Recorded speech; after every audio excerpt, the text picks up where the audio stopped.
25 વિદ્યાર્થીઓ પાસ થયા છે। જનરલ કેટેગરીમાં 347 ઉમેદવારો પાસ થયા છે।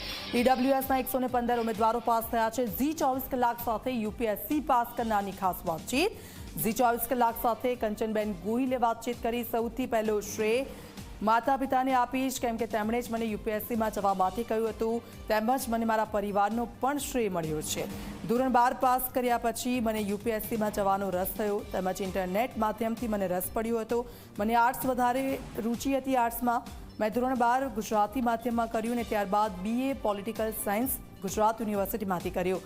ત્યારબાદ મેં સ્પીપામાં જઈને યુપીએસસીની તૈયારી કરી છે। યુપીએસસીની પરીક્ષામાં તમામ વિદ્યાર્થીઓને તકલીફ પડે જ છે।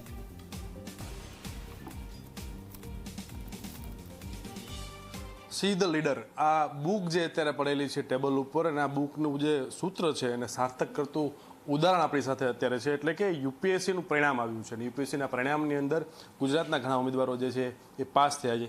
એ પૈકીના એક ઉમેદવાર જે છે કંચન ગોહિલ આપણી સાથે જોડાયેલા છે। ગ્રામ્ય વિસ્તારમાંથી આખું બેકગ્રાઉન્ડ છે, કઈ રીતે પાસ થયા, શું એમનું સ્વપ્ન હતું, કઈ રીતે મહેનત થઈ, એ તમામ બાબત આપણી સાથે વાત કરીશું। કંચનબેન, સૌથી પહેલાં તો એ જણાવો કે સૌથી પહેલાં શ્રેય કોને આપશો? સૌથી પહેલાં તો હું મારા પપ્પાને જ શ્રેય આપીશ, કારણ કે એમને જ મને ઇન્સ્પાયર કરેલી આ ફિલ્ડ માટે। બાકી પરિવાર તો છે જ સાથે, અને બાકી સ્પીપામાં મારા જેટલા મિત્રો છે અને જેટલા મારા ફેકલ્ટીઝ છે એમને હું શ્રેય આપીશ। પહેલાં ક્યારે વિચાર આવ્યો, કોને જોઈને કે કોઈને જોઈને તમને એવો ખ્યાલ આવ્યો કે મારે આ બનવું છે? એ પહેલી ક્ષણ શું હતી કે જ્યારે તમને પહેલો વિચાર આવ્યો?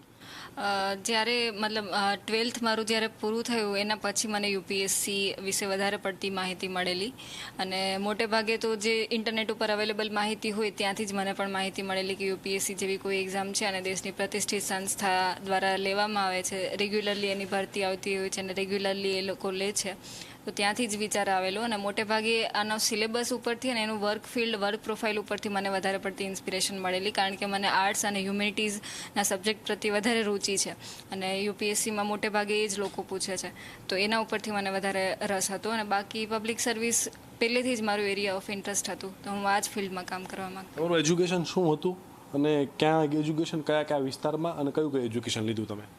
મારું 12th સુધીનું એજ્યુકેશન ગુજરાત બોર્ડ ગુજરાતી માધ્યમમાં થયેલું છે। એના પછી મેં બીએ પોલિટિકલ સાયન્સ ગુજરાત યુનિવર્સિટીમાંથી કરેલું છે, અને એના પછી મેં સ્પીપામાં રહીને યુપીએસસીની તૈયારી કરી છે।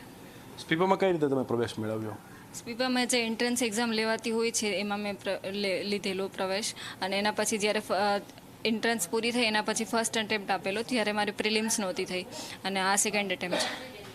અહીંયા સુધી પહોંચતા કેટલાક તમને મુશ્કેલીઓ અને પડકારો રહ્યા, અને એ જણાવશો તમે?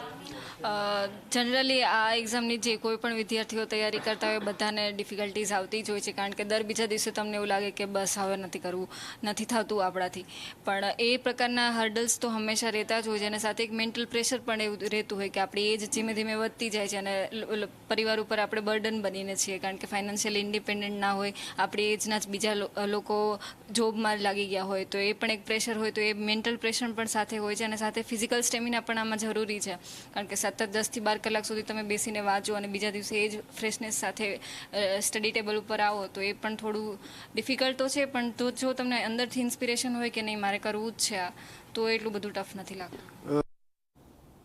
તો આ સાથે બુલેટિનમાં હાલ બસ આટલું।